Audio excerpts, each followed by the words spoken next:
வெட்டும் கத்தியை விட தைக்கும் ஊசியே சிறந்தது. இஸ்லாமிய சூஃபி பாடகர்களின் இந்த வாக்கையே தனது எழுத்தின் நோக்கமாக கொண்ட கவிஞர் எச்.ஜி. ரசூல் மறைந்து விட்டார். 60 வயதில் மாரடைப்பால் மரணமுற்ற அவர் பிறந்ததும் வாழ்ந்ததும் கன்னியாகுமரி மாவட்டம் தக்கலையில். வயிற்றுப்பாட்டிற்காக மக்கள் தொகை கணக்கெடுப்பாளராக பணியாற்றிய அவர் வாழ்க்கை பாடாய் தான் சரியென எண்ணியதை எதற்கும் அஞ்சாமல் எழுதி வந்தவர். தமிழ்நாடு கலை இலக்கிய பெருமன்றம் என்ற அமைப்பில் கடந்த 30 ஆண்டுகளுக்கும் மேலாக பல்வேறு பொறுப்புகளை வகித்து வந்தார் ரசூல். 2007ஆம் ஆண்டு உயிர்மை இதழில் இவர் எழுதிய ஆய்வுக் கட்டுரைக்காக பத்வா விதிக்கப்பட்டது.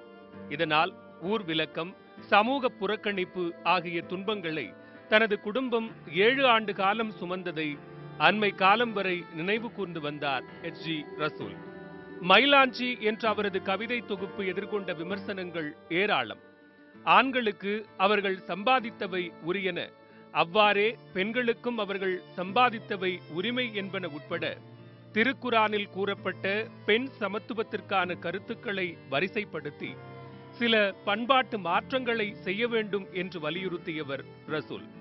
இத்தனை ஆண் நபிகளுக்கு மத்தியில் ஏன் வாப்பா இல்லை ஒரு பெண் நபி என முடியும் கவிதைக்காக கடுமையான கண்டனங்களை சுமந்தவர் எச்.ஜி. ரசூல். கவிஞராக மட்டுமின்றி சிந்தனையாளராக சூப்பிகள் மற்றும் இஸ்லாமிய விளிம்பு நிலை மக்கள் பற்றியும் ஆய்வு நூல்களை தந்தவர். இஸ்லாமை பன்முகத்தன்மை கொண்ட ஒரு பண்பாட்டு அமைப்பாக சிந்தித்தவர். சன்னிகள், ஷியாக்கள், சூஃபிகள், வகாபிகள், செலஃபிகள், அக்லகுரானிகள், காதினியாக்கள் உட்பட பல்வேறு இஸ்லாமிய குழுமங்களிடையே நிகழ்த்தப்பட வேண்டிய இஸ்லாமிய உட்கட்டமைப்பு உரையாடல் மிகவும் அவசியம் என வலியுறுத்தி வந்த எச்.ஜி. ரசூல் விடை பெற்றுவிட்டார்.